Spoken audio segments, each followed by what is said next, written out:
박진원 논설위원, 네. 이재명 대통령이 당선과 동시에 인수위 없이 즉시 취임해서 공식 업무에 돌입했기 때문에 일단 강요들 임명이 대단히 시급한 일일 텐데 네. 오늘 발표한 분들 말고 계속적으로 하마평에 다른 보직에 기용될 분들은 어떤 분들이 하마평에 오르고 있습니까? 네, 앞서 이제 전 의원도 말씀하셨지만은 지금 이재명 대통령은 뭐 탕평 인사나 통합 인사로 약간 상징적 의미를 주는 인사를 하는 것도 좋겠지만 네.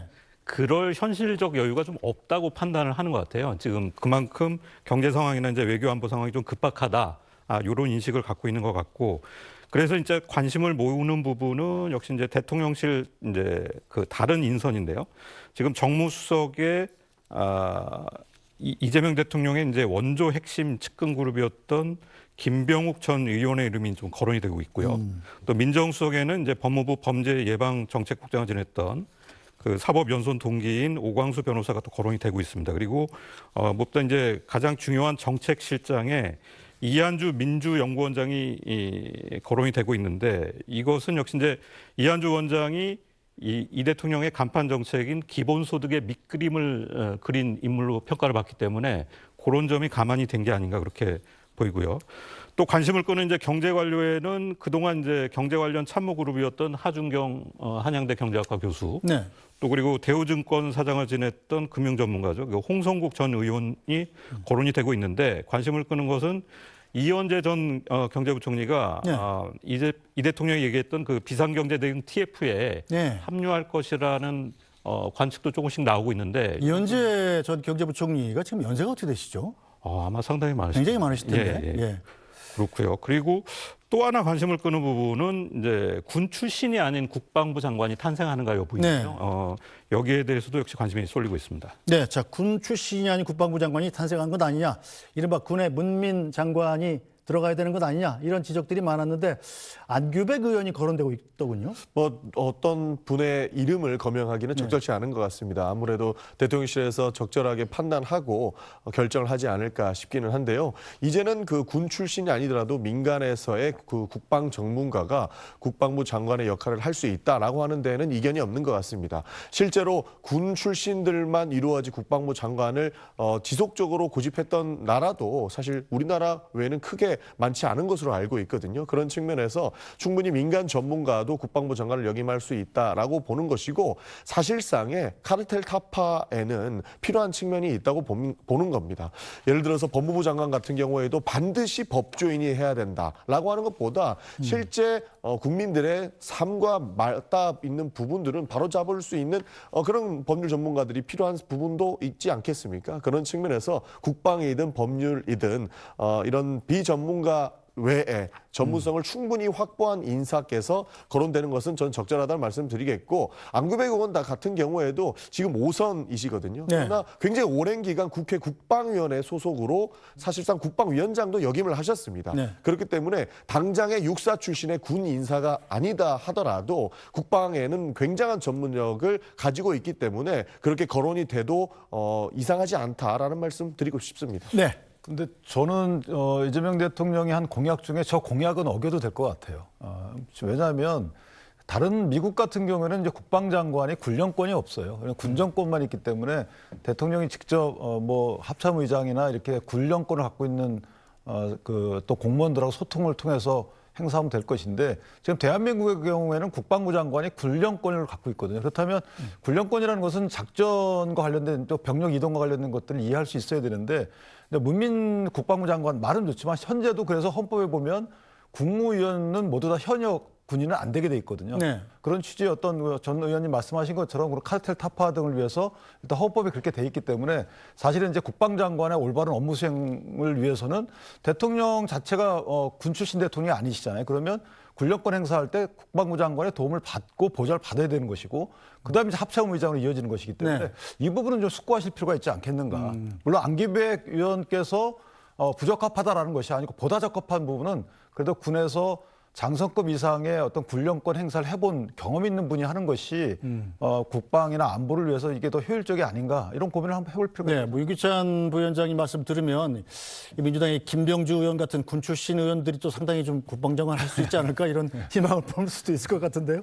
그렇죠. 기본적으로 조금 전에 말씀드렸던 것처럼 국방 전문가입니다. 우리가 군인이 아니면 국방 전문가가 아니다라고 평가하는 것에 어폐가 있는 그 사례가 결국은 안규백 의원 정도다라고 볼 수 있는데요. 다선의 기간 동안 국방위원으로서의 굉장한 역할들을 했고 실제 국회에서 국방 전체를 관장하는 국방위원장까지 역임을 하셨습니다. 네. 그렇기 때문에 사실상 군 장성 출신만은 아니다 뿐이지 군의 전문가라고도 볼 수 있는 것이고 그 군 배치와 이런 병력 이동과의 관계에 대해서는 아주 잘 아시는 분이라고 평가를 할 수 있거든요. 그런 차원에서 말씀을 드리는 것입니다. 사실 뭐 여러 가지 대내외적 상황 때문에 여러 가지 우려 사항은 있겠습니다만 충분히 국민의힘 의원님들과 국회에서 논의를 거치고 인사청문회 기간도 남아있기 때문에 해당 부분들은 타협이라든지 그리고 국회가 그리고 국가가 나아야 할 방향에 대해서 충분히 논의할 수 있는 여지는 열려 있다는 말씀까지 드리고 싶습니다. 네, 어쨌든 이 장관들 가운데서도 국방장관은 빨리 인선을 해서 조직을 좀 추스려야 될 것 같다 이런 생각은 드는군요.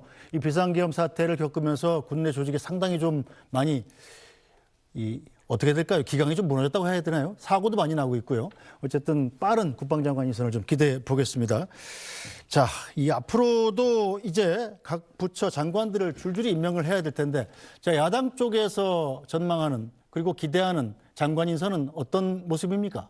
글쎄요, 뭐 장관이라는 것이 이제 그 대통령의 국정 철학을 보좌하는 사실은 이제 독립적인 그 행정 관청이지만 사실은 이제 보좌하는 부분이 없지 않아 있거든요. 그렇다면 다른 부분은 제가 잘 모르겠지만 사정을 관할하는 해당 부처의 장관의 경우에는 조금 더 이재명 대통령과의 관계가 좀 멀리 떨어진 분, 뭐 탕평인사의 대상 부처일 수도 있고요.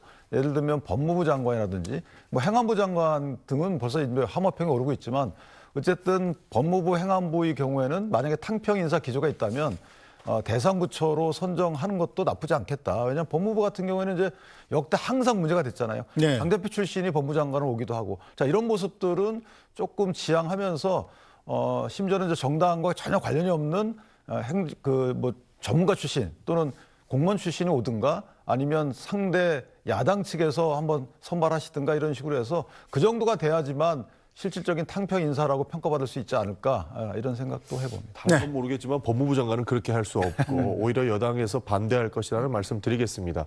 과거에 있었던 일들을 보면 윤석열 정부 내에서 검찰이 가장 강력하게 본인들의 권력을 휘둘렀던 방법이 있죠.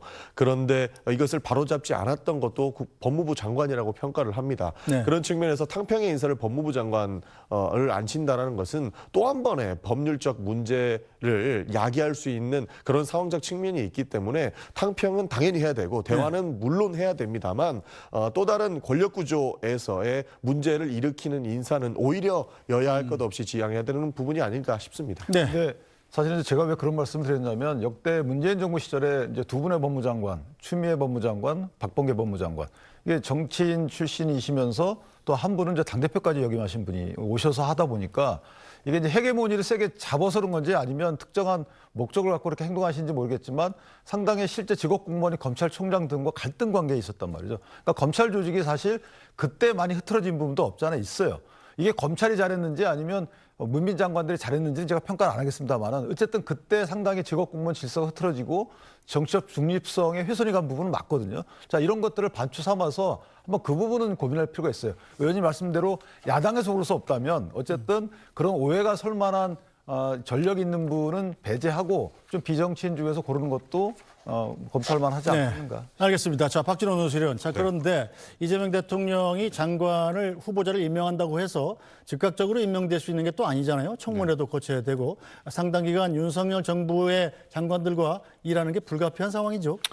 네, 그렇습니다. 일단 그 국무회의를 열려면은 정족수를 채워야 되는데 지금 국무회의 개최를 위한 정족수가 국무회의 구성원 21명 가운데 과반 11명 이상이 돼야 되거든요. 그래서 이제 상당 기간은 전 정부인 윤석열 정부의 강요들과 일종의 좀 불편한 동거를 해야 되는 그런 상황이기도 합니다. 그래서 사실 오늘 전해진 소식에 따르면은 대통령 선거 전날이죠. 그러니까 지난 2일에 현 정부 부처 장차관 등 정부직 공무원들이 인사혁신처에 일괄적으로 사표를 제출을 했습니다. 이 얘기는 이제 사표 수리 여부를 새 대통령이 이재명 대통령이 결정을 해달라는 의미고요.